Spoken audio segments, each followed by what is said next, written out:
salita ng ating Panginoon. Muli po, magandang hapon po sa inyo lahat dyan. May the Lord continue to bless us sa ating pong patuloy na pag-aaral po ng aklat po ng gawa. Tayo po ay panandaliang manalangin lamang at tayo po magpapatuloy na po sa ating pong pag-aaral po ng aklat po ng gawa. Minsan po, O Diyos, lubos ang kami nagpapasalamat, Panginoon, sa inyo pong pagpapala. Buksan niyo po ang aming puso, ang aming kaisipan, Panginoon. Ikaw, O Diyos, ang siyang patuloy na maluwalhati, Panginoong Diyos, sa aming pong pag-aaral at may taas. Kaya niyo po na yung banal na Espiritu, ang siyang patuloy, Panginoon, na pumilo sa aming mga buhay, at ikaw, Panginoong Diyos, ang siyang patuloy na magbigay sa amin ng karunungan at pag-unawa. Ito po ang aming sa dalangin sa pangalan ni Jesus. Amen and Amen. So kagabi po ay tinapos po natin aklat po ng gawa chapter 10. And then there are some questions in the book of Acts chapter 10 before we proceed in Acts chapter 11. Hindi nyo na po kailangang sagutin ito because biblically we can find even in the Old, New, and Testament. So kinalulugdan ba ng Diyos ang taong matuwid? So natural, ang sagot po natin dyan ay yes. Pinapakinggan ba ng Diyos ang panalangin ng taong matuwid? Natural. Okay, so alam po natin yan, even in the book of Proverbs, makikita rin na kinalulugdan ng Diyos at pinapakinggan ng Panginoong Diyos ang panalangin po ng taong matuwid. So therefore, in the book of Acts chapter 10, verse 34 and 46, chapter 34 to 36, sabi po ni Pedro, at nagsalita si Pedro, ayon ko lubusan na unawaan na walang itinatangi ang Diyos, nalulugod siya sa sinumang may takot sa Kanya at gumagawa ng matuwid, kahit taga saang man bansa. Binigay ng Diyos ang kanyang salita sa mga Israelita, ipinahayag niya ito sa kanila sa magandang balita, sa ng balita ng kapayapaan sa pamamagitan ni Jesucristo na siya ang Panginoon ng lahat. So therefore, if we continue to study these particular chapters and verses in the book of Acts chapter 10, sabi po dito that some theologians believe that Cornelius met already the requirements of the gospel. Ang isa na lamang na gagawin niya dito ay talagang maunawaan niya yung pagkamatay at muling pagkabuhay ng ating pong Panginoon Kristo, which is salita ng buhay na ating pong pag-aaralan po ngayon. So he already meet the requirements of the gospel, which is he believe and repent. Yan po ay found in the book of Romans chapter 1, verse 14 to 15. Kasi maraming mga katanungan. In this particular chapter, hindi pa naman nagsisisi si sa Cornelius. Bakit ganoon? Wala po kayong mababasa kahit sa inyo po titingnan. So, hindi po yung nakasulat. Kaya do not look for something that is not written. The only thing that we need to analyze in this particular chapter is tignan po natin. So, that even in the book of Acts chapter 10 verse 3, makikita niyo rin po dyan yung pasimula po regarding how Cornelius become pleased in the presence of the Lord. Also, gawa chapter 11 na po tayo. So, dito makikita po natin ang pag-uulat na po ng Apostle Pablo sa Jerusalem pagkatapos na po siya ay pumunta po sa Caesarea at sa Joppa. At makikita rin po natin dito yung ilang mga katanungan. After that, si Pedro po ay nag-share po ng mensahe po ng ating pong Panginoong Diyos sa Joppa, lugar po ng mga Hentel. So, remember that in the book of Acts chapter 10, katulad ng sinabi ko po kagabi, dito na po isang patunay, dito po yung pagbaba po ng banal na Espiritu para po sa mga Hentel. So, do not generalize minsan kasi generalize po natin, So, claim po natin without knowing the context of the Scripture. Ito po yung mali po natin minsan, na para bang hindi na rin po natin tinitignan saan naka-address. So, yan po, sinabi ko po sa inyo noon, kanino ba naka-address ang Acts chapter 1 regarding the work of the Holy Spirit? Naka-address po ito. Take note, work of the Holy Spirit na naman po tayo, chapter 1 to chapter 7. So, that is the work of the Holy Spirit in the life of every believers to the Jews. So, makikita po natin yan yung paglaganap po ng Ebanghelyo sa Jerusalem at ganyan po yung pagbabago din po ng buhay ng marami. Pag-aralan po natin yan konti mamaya. And then, saan ba naka-address ang Acts chapter 8? So, sa half Jews and sa half Gentiles, which is yan po yung mga Samaritans. Then, alam po natin na may lahing mga Hudyo. So, clear po yan. Nandiyan po yung pagkilos ng banal na Espiritu during the ministry of Philip. Dito po sa Acts chapter 10, it is clear na ang Holy Spirit ay binigay na rin po sa atin. Kung ano yung pinangako ng Diyos na ibigay po sa mga Israelita at sa mga Hintel, Okay, makikita po natin yan na ibinigay at yan po yung banal na Espiritu. So the fulfilled prophecy of Jesus Christ or word of Jesus Christ in the book of John chapter 14 and chapter 16, it is clearly given to us. So fulfilled na rin po yung prophecy po ni Joel. So and then dito sa Gawa chapter 11, makikita po natin dito, nabalitan ng mga apostol at ng mga kapatid na nasa Judea na tinanggap din ng mga Hintil ang salita ng Diyos. So they will accept willingly and freely the word of God. Napakahalaga po kasi yung salitang tanggapin po natin. No? Ibig sabihin, you believe. Okay? Yung salitang tanggap, yan po yung salitang paniniwala. Okay? Pagtitiwala at paniniwala, pananampalataya sa salita ng Diyos. Pero may naging isang problema po dito, katulad ng sinabi ko noon, kasi nga, nung tayo pinag-aaral, di ba, hindi talaga kinalulugdan po ng mga Hudyo na magkaroon po ng fellowship or communications to any kinds of Gentiles, lang turing po kasi nila sa atin ay marumi. So ito yung suliranin ni Pablo sa verse 2. Kaya't nang umahon si Pedro sa Jerusalem, ay nakipagtalo sa kanya ang mga nasa panig ng pagtutuli, which is they are already believers. This is the Jews. Jews na po ito mga mananampalatayang Hudyo. Kaya maging doon sa aklat po ng Galatians at maging sa aklat ng Roma, ito pa rin yung pakikipagtalo ng mga Hudyong ito. Gusto pa rin nila natuliin ang mga mananampalatayang Grego at mananampalatayang Hintil para sa kanila kasi ito yung isang batas na mahalaga para sa kanila. No? Pero tingnan po natin yung pangangatwiran po ni Apostle Pedro sa mga ito, pero hindi ko na po babasahin ang Acts chapter 11. So dito po sa verse 3 and 4 lang po, sabi niya, at sinabi, bakit ka pumunta sa mga taong hindi tuli at kumain na kasalo nila? Ngunit si Pedro ay nagsimulang magpaliwanag sa kanila ng sunod-sunod na sinabi. So yan na po from Acts chapter 8 hanggang 13, mababasa po natin yung pagpapaliwanag po ni Apostle Pablo. Ito'y patungkol sa kanyang pangitain at panaginip, at ito'y patungkol din sa pangitain at panaginip ni Cornelius. So mayroong pagkilos ang banal na Espiritu in their dreams. No? So akma yung kanilang parehas na pangitain at panalangin. So tingnan po ninyo, pag ang Diyos kasi ang gumagawa ng ganitong mga bagay, natitiyak niya na may kaayusan. Unlike po yung mga marami talaga inside the church, nasasabi nila mayroong mga panaginip which is hindi naman nagkakaroon ng mga kaayusan. So, but by the way, always remember, katulad nga ng sinabi ko sa inyo, na dapat, ang kailangan lang po natin ay lubusang pag-unawa po natin sa banal na kasulatan, pagsasaliksik po dito, hindi lamang po tayo bias sa pag-aaral. Minsan po kasi, if we are looking through internet, katulad ng laging sinasabi, tama na po yung isa, searching in AI, hindi po lahat sa AI po ay naibibigay ng sapat na informasyon. And always remember na yung binibigay din niya ay kinuhang informasyon po sa iba't ibang mga tao. Ang pinakamaganda sa pag-aaral po natin, kung mayroon po tayong mga gustong mapag-aralan at talakayan po sa Bible, dapat makita po natin yung lahat ng views po nito. No? So, ganun po dapat ang pag-aaral po natin. Hindi po masama ang mag-search po sa internet kasi nandiyan na po yan, napadali po, hindi po katulad nung unang panahon. Sa atin talaga na kailangan mag-aral ng salita, magbasa ng napakaraming aklat. Ngayon po, ang dali na lamang po yung kanilang ginagawa. Pero tandaan po natin, iba pa rin po kasi yung nakikipag-niig po tayo doon sa salita ng Diyos, nagbabasa, nag-aaral, dahil yun po yung isa sa pinakamaganda to develop, most especially our relationship in God. Meron tayong personal meditations and personal study and personal reading to the Holy Spirit.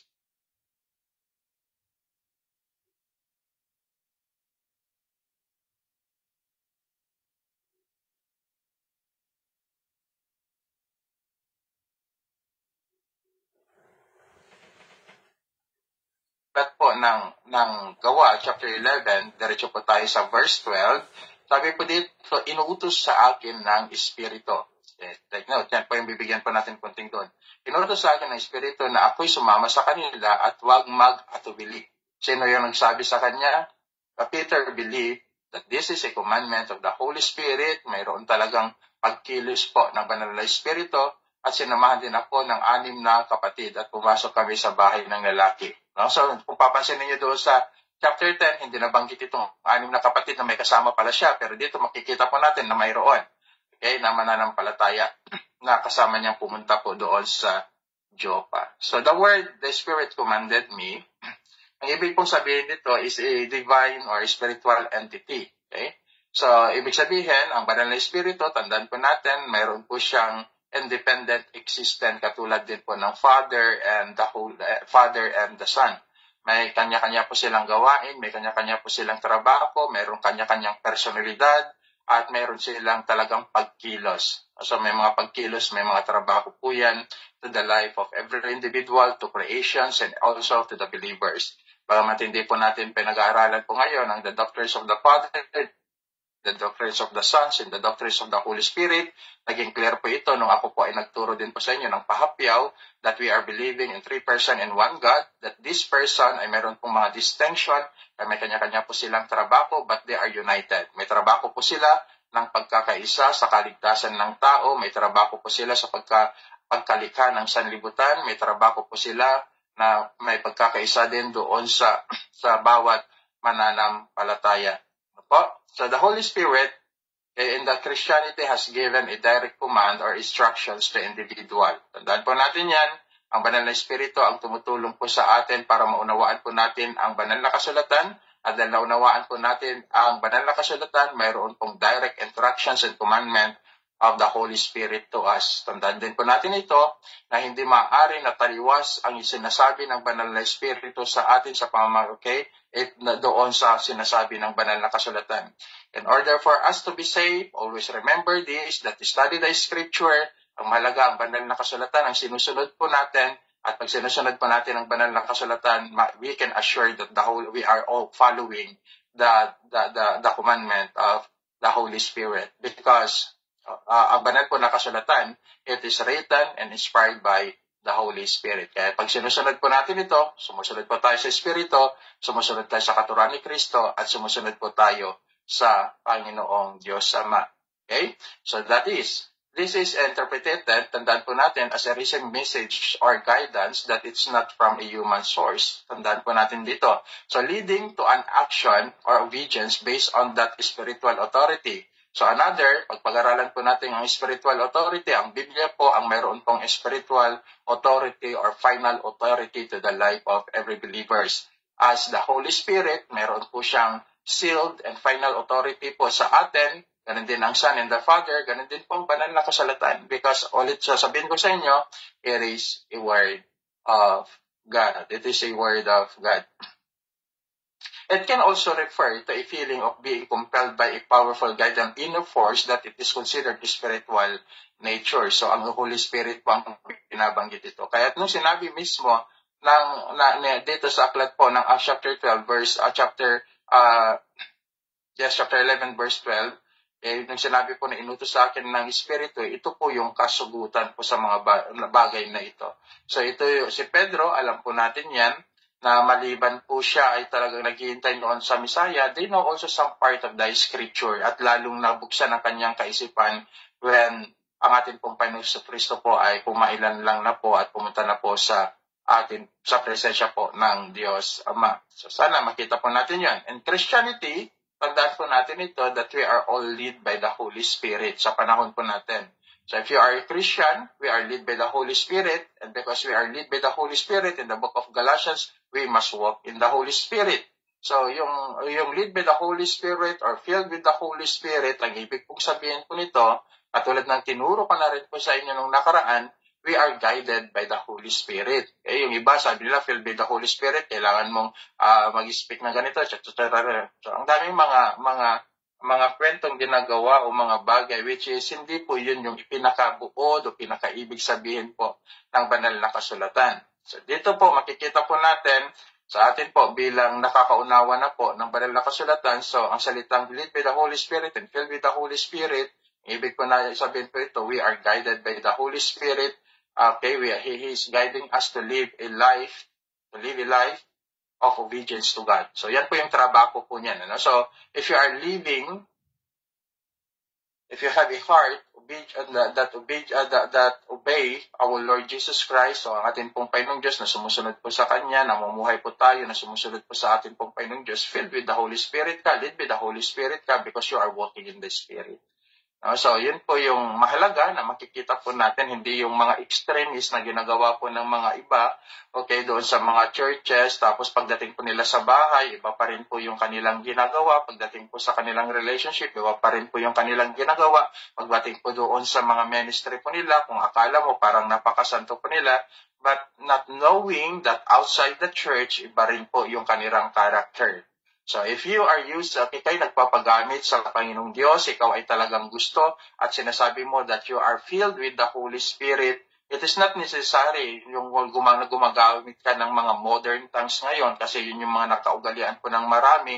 Nagsasalita sila ng mga ganoong mga bagay at sasabihin nila that they are useful in the church. Ang question po dito, your life, buhay mo ba ay nababago? Isang patunay na kung saan ang banal na espiritu ay talagang pinuspos ka, ginagabayan ka, at lumalakad ka sa banal na espiritu. So obedience in God means that you are filled with the Holy Spirit. Obedience in God means you are leading by the Holy Spirit. Obedience in God means you are walking in the Holy Spirit.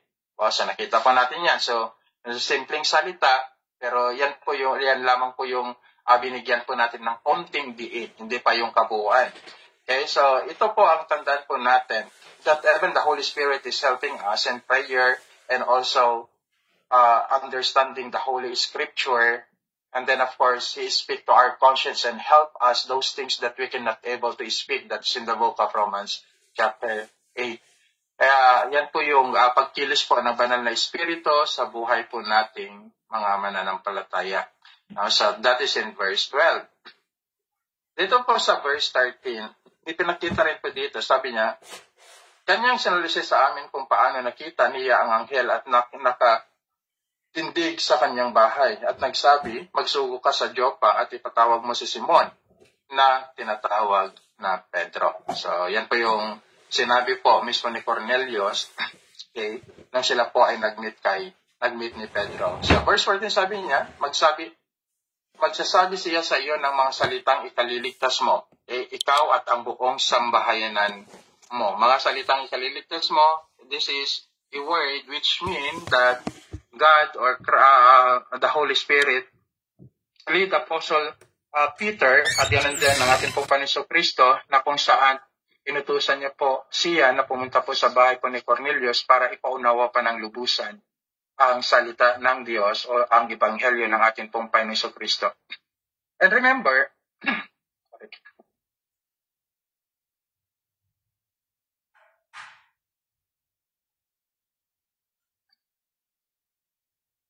if you study through the context, alam naman po natin na sa Cornelius po ay isang sundalo na may mataas na katungkulan. Nakakasalamuhan niya po ang mga Hudyo sa bansa po ng Jerusalem at maging sa mga parte po ng Roma. Nakikita po natin. So some theologians believe also there is possibility that Cornelius already heard all this gospel, that preaching of all every believers, natural, nasa pagbabantay po siya. Pero dito, sinasabi lamang po dito upang lubusan niyang maunawaan ang ebanghelyo ng ating pong Panginoon Kristo. Yung salita po kasi in the book of Acts chapter 11 verse 14, words that save you refers to the message of the gospel of Jesus Christ which Peter was delivered to Cornelius.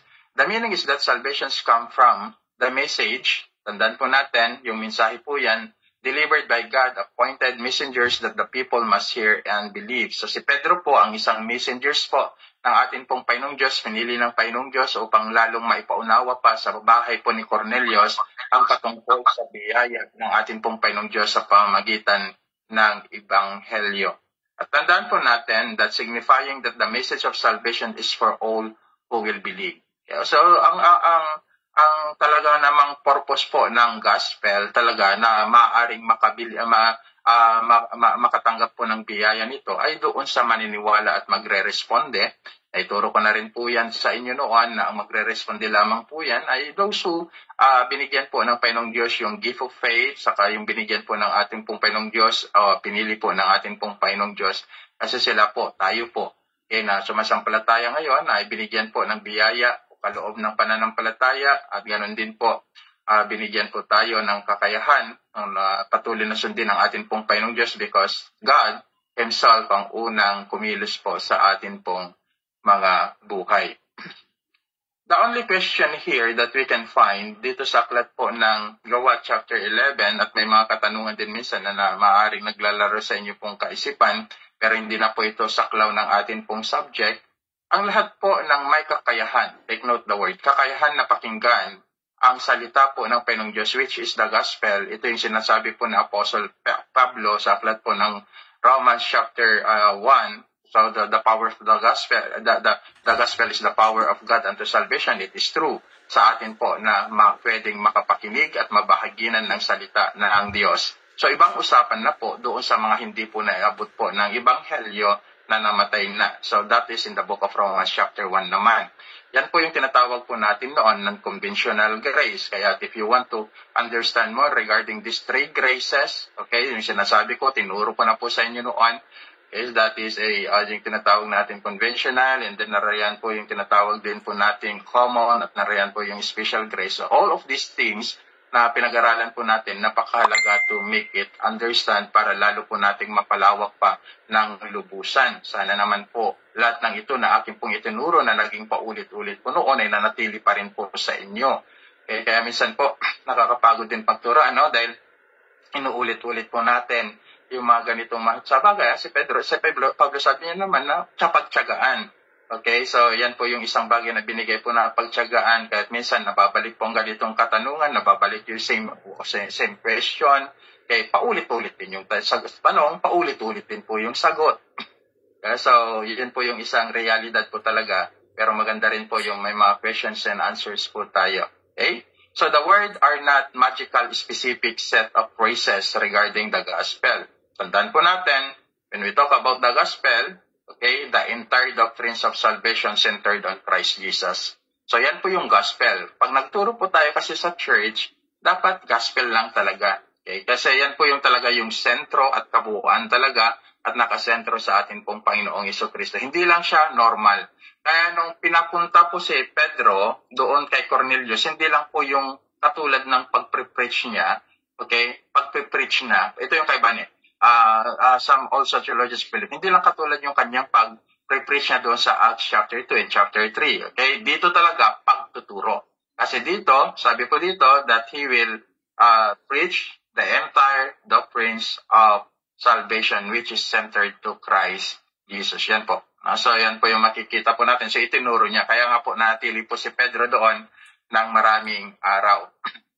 So itinuro niya ang kabuuan, ang kanilang ministry with our Lord Jesus Christ, yung earthly ministry, possibly, tinuro niya yung kanyang kamatayan, yung kanyang sakripisyo, itinuro niya yung kanyang muling pagkabuhay, at yung huli nilang pagkakita sa kanya. Lahat po yan, possible that Cornelius heard. So lalo pang napagtibay ang kanyang paniniwala at pananampalataya sa atin pong Panginoong Diyos. This message includes also, tandaan din po natin dito sa akin pong binasa kanila, this message also includes repentance and faith in Him. God uses faithful witness like Peter to bring this message to people. So lahat po ng mga nagsashare po ng gospel, they experience yung dalawa. Yung they are believing well the word of God and the gospel, and then they are repented for their sins. Ito lang po yung mga katao na may kakayahan talaga na mag-share po at magbahagi po ng totoong ebanghelyo dahil naranasan po nila. Those people who never experienced these two great things is liars. Okay, so may mga tao po talaga na may ganun pa rin. They are still living in sin. They are still living in their own will. They are only using the word of God. Pero makikita mo talaga this powerful message that Peter brings to Cornelius, makikita po natin talaga, ito kasi naranasan nila, na-experience nila, nakita nila. Okay, ito po yung mga alagad na naging kagamit-gamit po sa harapan po ng ating Panginoong Diyos, most especially the early church in the book of Acts. Okay, so the words leads to salvation for the individual who believes. Tandaan din po natin na ang salita po ng Ebanghelyo, okay, ito yung magdadala po sa atin talaga sa isang totoong kaligtasan. Lalong-lalo na po kung ito ay atin pong paniniwalaan. Okay, paniniwalaan po natin ang salita po ng atin pong Panginoong Diyos. Salvation is not automatic. Clear naman po sa atin yan. No? Salvation is not automatic, but it is the result, hearing the message of the gospel, believing the message of the gospel, and having faith in Christ Jesus. Okay, so yan po yung isa. And ito po yung tinatawag po natin, which is the work of the Holy Spirit. It is a divine gift to every one of us. Dahil ang korpo kasi ng gospel talaga ay yung maipaunawa po natin ito sa kanila, at naroroon po yung pangunawaan po nila, paniniwalaan po nila, at magsisisi po sila sa kanilang mga kasalanan. Dito po sa verse 15, sabi po dito, nang ako'y nagsimula na magsalita, bumaba sa kanila ang Espiritu Santo,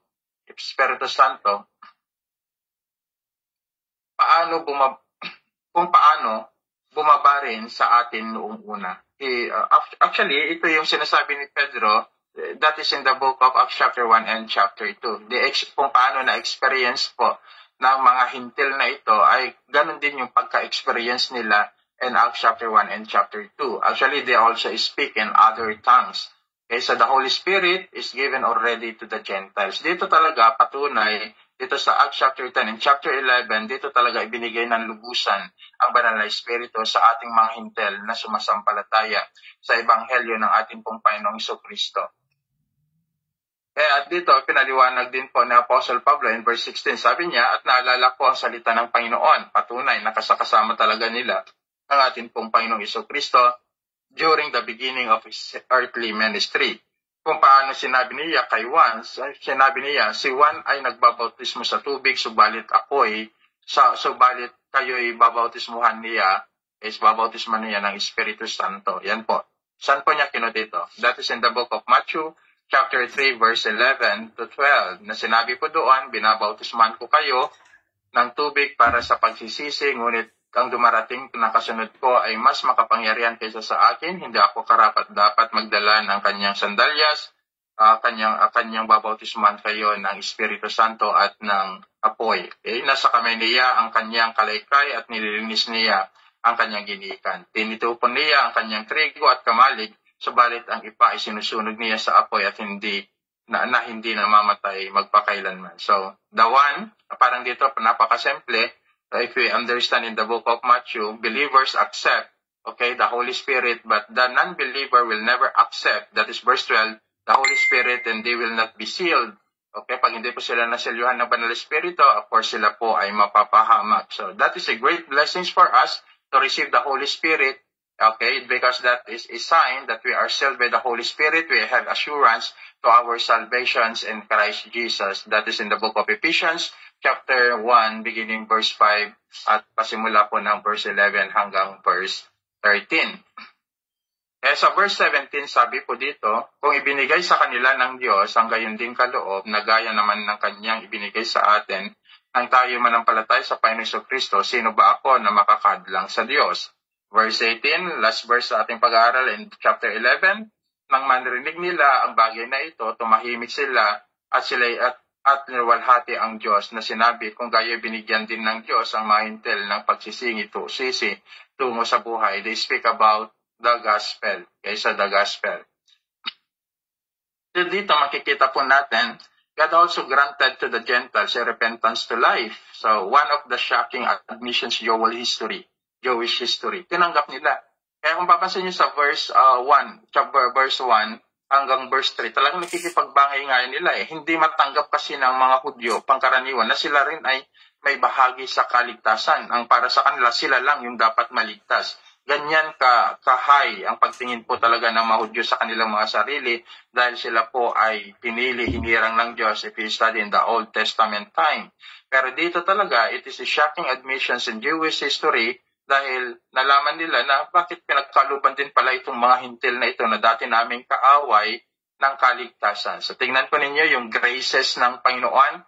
Dati ibinigay lamang po yan sa mga Israelita, but because of the disobedience heart of the Israel, gumawa po, at if you study the prophecy in the Old Testament time, yan po yung nakinabang po tayo sa mga biyaya na tinanggap ng mga Israelita ay tinanggap na rin po nating mga hintil. So yan po. Kaya maliwanag po yan in the book of Romans, chapter 11, nung nag-aaral po tayo, chapter 9, and also chapter 11, nung nag-aaral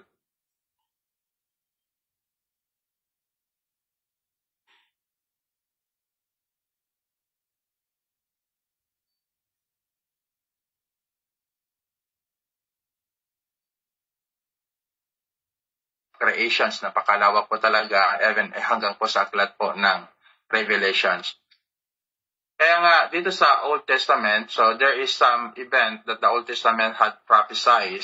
So there is some event that is in the book of Isaiah, chapter 42, verse 1, and hanggang sa verse 6, and then chapter 49, verse 6. So yan po yung mga event. It is prophesied na yung kaligtasan din, yung gospel, mapapakinggan po natin, tatanggapin din po natin yung kaligtasan. Okay, na kung paano po tinanggap po ito ng mga Israelita, ganun din pong tatanggapin po natin ito, maging ang banal na Espiritu, as we can read in the book of Acts chapter 2, verse 38.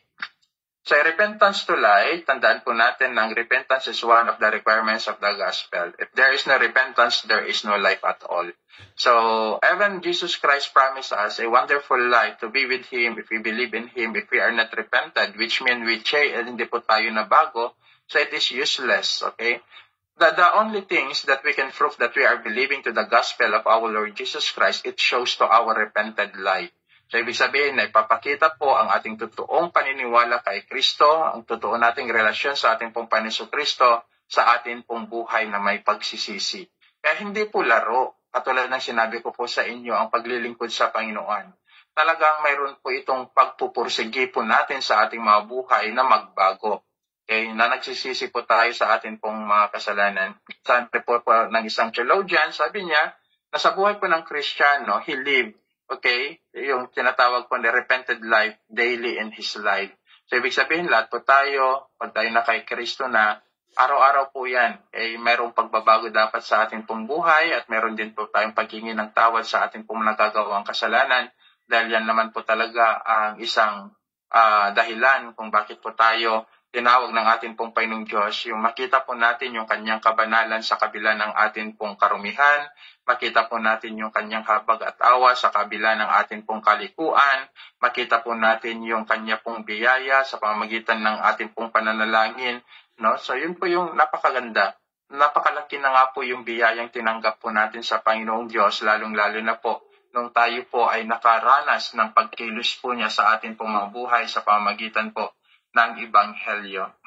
And some include verses regarding the repentance na nagpapatunay na ito ay magdadala sa atin po ng panibagong buhay. Acts chapter 2 verse 38, Acts chapter 3 verse 19, 2 Corinthians chapter 7 verse 10, Luke chapter 3 verse 3.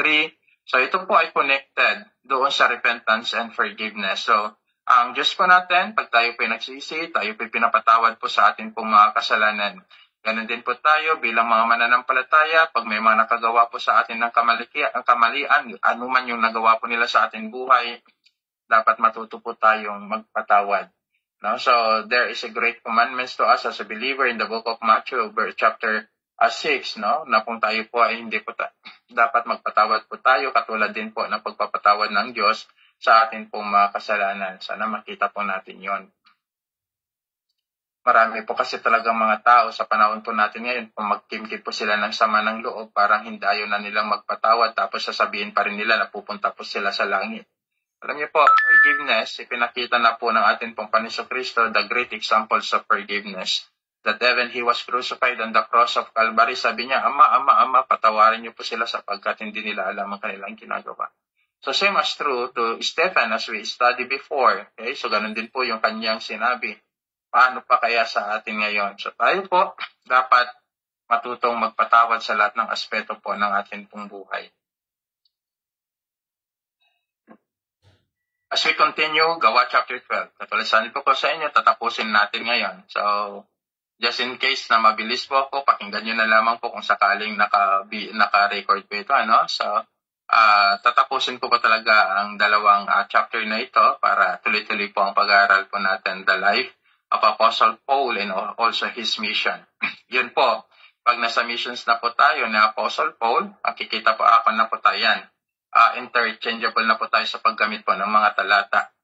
And then, doon sa epistles of Apostle Paul ay gagamitin po natin yan bilang ebidensya sa kanya pong pagmimisyon. So dito sa Gawa chapter 12, so dito makikita po natin na ang panahong iyon ay nilapit ni Herodes. So ito po sa Herod Agrippa the first na po dito, ano, sa Herodes. So minsan dapat makita rin po natin sa mga timeline po sino yung Herodes sa Panginoon pa ni Kristo, sino yung Herodes ng kanya siya po ay sinilang. So lahat po yan, dapat makita po natin yan. Yung kanilang mga kasaysayan at buhay. So si Herodes, si Herod Agrippa po pinabanggit dito, ang kanyang mga kamay upang pagmulipitan ang ilan sa mga kaanib ng iglesia. So nagkaroon po siya ng puso para pahirapan po ang mga kaanib na ng iglesia kasi namamayagpag na po sila. Dito, pinatay niya sa pamamagitan ng tabak si Santiago na kapatid ni Juan. Si Santiago na kapatid ni Juan. Hindi po, ang John po dito ay hindi po si John the Beloved. No po? So, dalawa po dapat ang ma-clear po natin dito. 2 beses pong nabanggit po ang Santiago. Kaya pag nagbabasa po kayo ng Biblia, pag ganito yung nababasa po natin, sasabihin ng iba pag nagtuloy-tuloy siya, namatay na sa verse 2. Bakit dito sa verse 17, meron na namang James dito, 'di ba? Minsan pag nag-aaral tayo kasi ganoon, natuloy-tuloy pagbabasa, namatay siya pero bakit dito buhay siya? So, ang James pa na binabanggit po dito na pinatay, pag-aralan po natin 'yan. Of course, hindi po 'yan si James na half brothers po ng ating pong Panginoon Kristo. So, ang John na binabanggit po dito is John, nami-mentions po dito sa Acts chapter 12 verse 1 is not John the Apostle. Okay? So, but rather John Mark. John Mark, the sons of Mary who had a house in Jerusalem and was traveling companions of Barnabas and Paul. So, this verse, sa panahon po ni King Agrippa, gusto niyang ipa-aresto, ay na-aresto niya na lahat ng mga Kristiyano at mga leaders ng iglesia at nauna pong inaresto dito sa mga disipulo ng Panginoon Kristo ay si Santiago, hindi po yung half brothers po ng ating pong Panginoong Kristo, kundi yung kapatid po. Kundi ito. So dito makikita po natin ni Peter. So dito makikita po natin na ang binabanggit ulitin ko, that is John Mark, na naging kasama niya. Yung mga escape verses po natin na gagamitin ko sa sunod na talakayan po natin, mapag-aaralan po natin si John Mark. Okay, so possibly, ang kamatayan po talaga sa panahong ito ng pagkamatay po ni Santiago ay pagpupugot ng ulo. Sa panahon po ng Roma, mayroon pong 3 uri po ng pagpatay sa mga Kristiyano. Una, pagpupugot po ng ulo. Pangalawa, ito po yung tinatawag po nating sinusunog po sila. At ang pangatlo, pagpapakain po sa mga leon. So, mapapalad po tayo, ano? Ito yung sinasabi ko nga po sa inyo lagi na sa panahon po natin walang ganong uri ng pagsasakripisyo. Hindi ko lang alam kung sakaling ganun pa rin po ang pamantayan sa panahon po natin na mga Kristiyano ay paghuhulihin at ipapakain sa leon. Ilan kaya ang mananatiling tapat kay Kristo at ilan kaya yung hindi. Yung ipapako ka sa krus o di kayo susunugin ka. So dapat makita po natin talaga yung faith po natin, dapat hindi po siya yung pananampalataya na kung saan nakabase lamang doon sa pagtanggap po natin ng pagpapala ng Panginoon. Dahil kung yun yung basehan po natin, we are not living in biblical faith which is mentioned in the book of Acts. Kaya ito po talaga, yung faith na ito, it is, lagi kong naisip ito, yung suffering of the apostle, sila may mga matitinding pananampalataya. Unlike po ngayon sa mga teachings po ng mga prosperity gospel po talaga, na pag ikaw ay naghihirap, kulang ang iyong pananampalataya. Pag hindi ka gumagaling, kulang ang iyong pananampalataya. Paano itong mga to? Si Pablo, mayroon po siyang karamdaman, hindi po siya gumaling, kulang ba ang kanyang pananampalataya? Paano itong mga to? Naghihirap sila, pinagpapatay sila, kulang ba ang kanilang pananampalataya? So a lot of preachers today, they are twisting to give a false hope to those people who listen to them. Kaya mag-ingat po tayo. Hindi po bed of roses, lying in bed of roses ang pangako po ng Diyos talaga sa atin in the scripture. Ang pinangako niya lang sa atin na maasahan po natin ay ang buhay na walang hanggan. Sa kabilang banda, bago po natin makamit ang buhay na walang hanggan, ay daranas po tayo ng sangkatutak na suliranin sa buhay. Ang pagiging Kristiyano, pag hindi mo talaga naunawaan, yan po yung isang bagay na maglalayo po sa atin.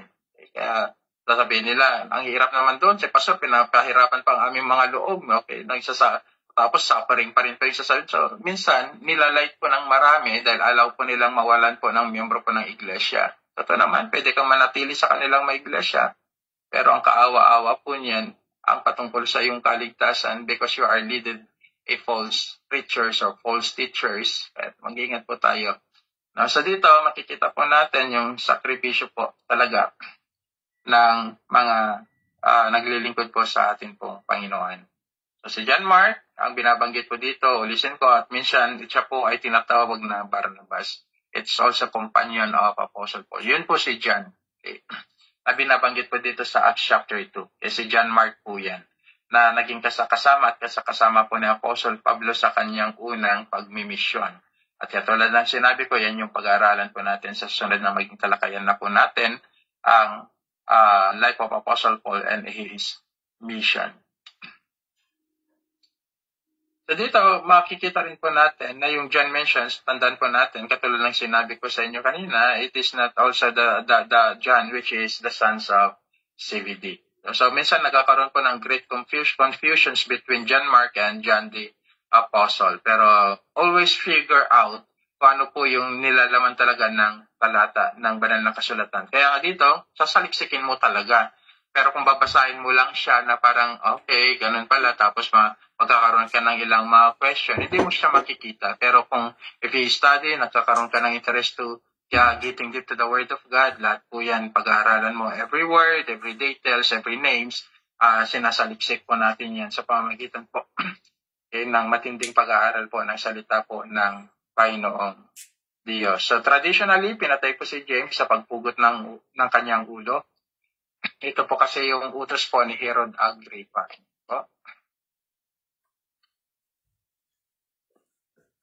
Ito sa verse 5, habang si Pedro ay nasa bilangguan, ang iglesia ay taimtim na nanalangin para sa kanya. Medyo nagtipid na po boses ko. So nalangin po mismo ang iglesia ng ating pong Panginoong Diyos kay Pedro dahil hinuli na po siya.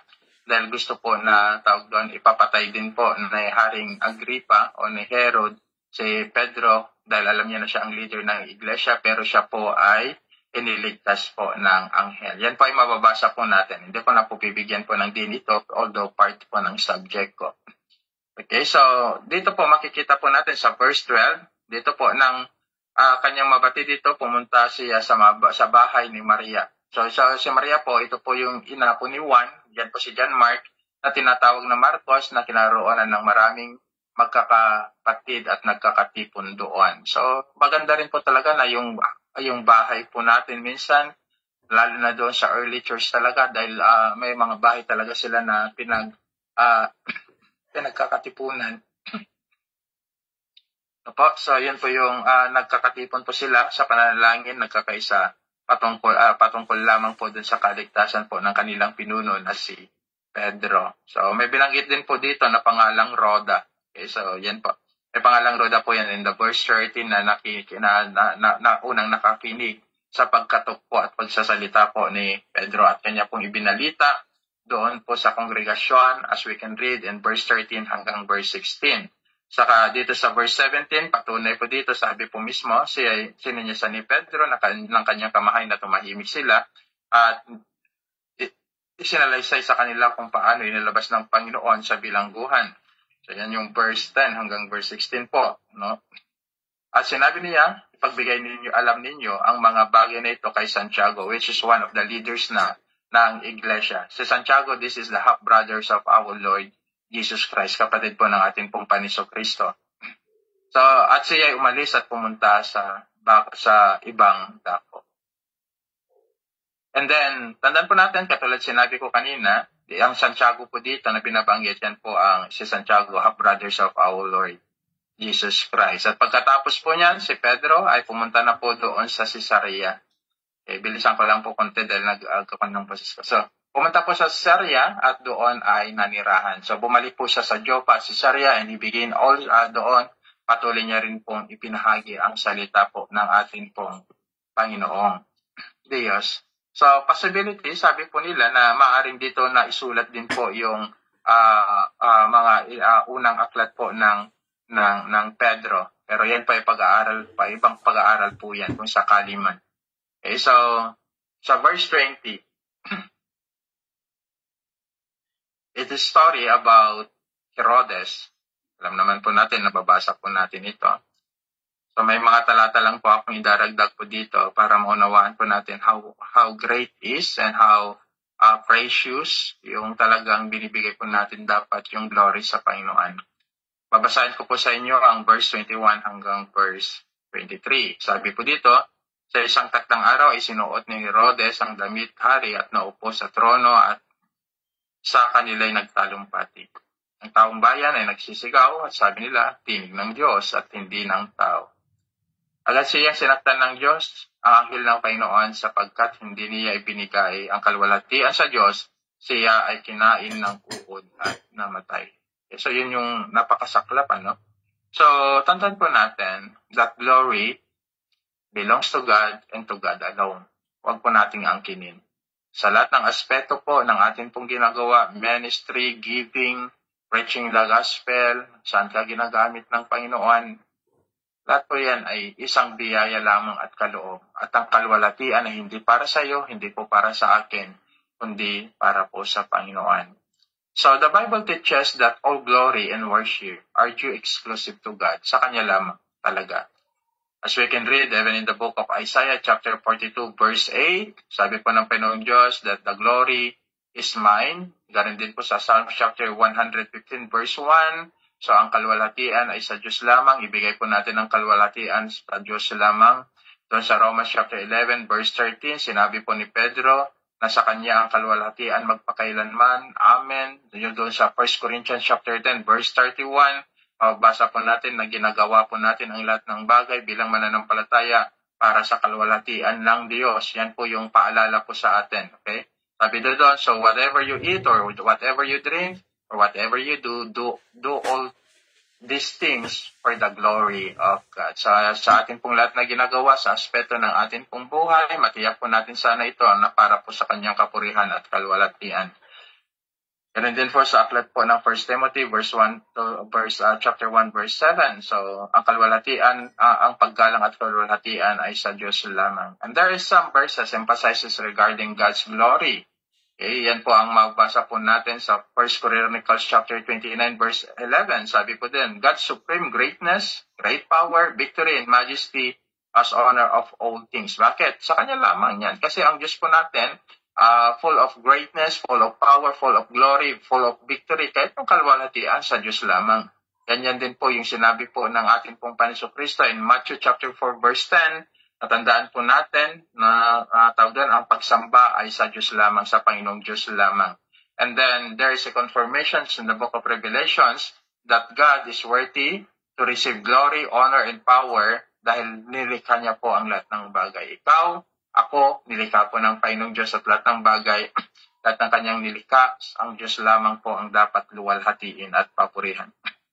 Kaya't mali po yung sinasabi po nila na binabalik po namin sa iyo ang kalwalhatian. That is a wrong po yan na uri po ng pananalangin. Kundi ang magandang paggamit po ay yung sa iyo lamang ang lahat ng kapurihan at kalwalhatian magpakailanman.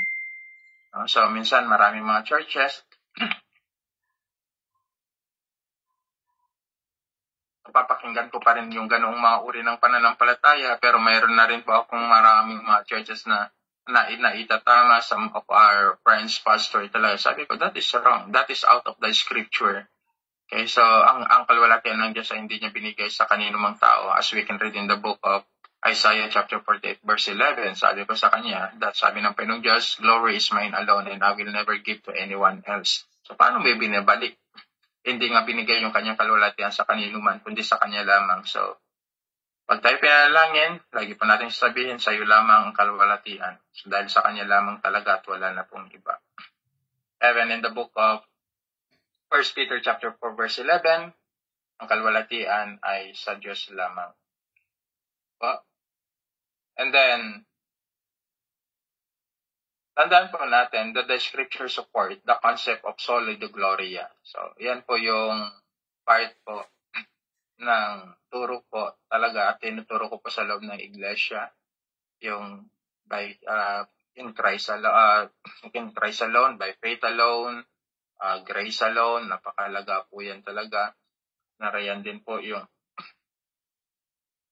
tawag doon, to God be glory alone. Yan po yung soli Deo gloria, okay? To God alone be the glory. God alone be the glory. So, sa Kanya po talaga yung kalwalhatian.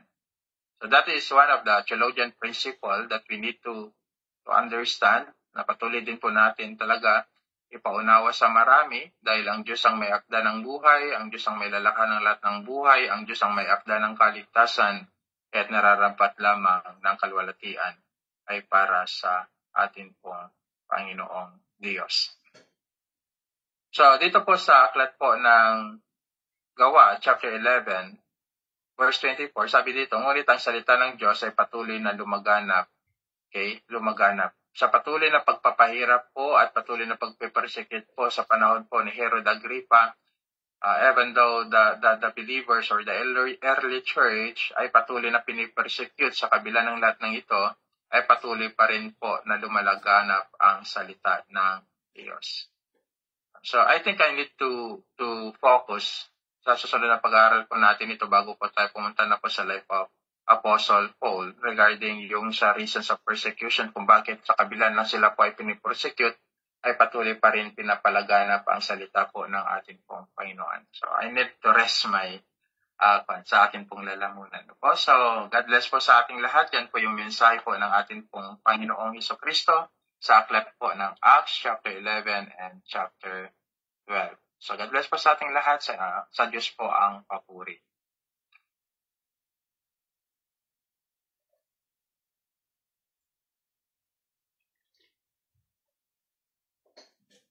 Amen. Po yung ating host, Ms. Quintin. Nandito po ako. Sorry. Amen. Salamat po sa buhay niyo, Pastor Georgie Antonio, sa pagbahagi ng salita ng ating Panginoon at patuloy kayong ginagamit sa gawain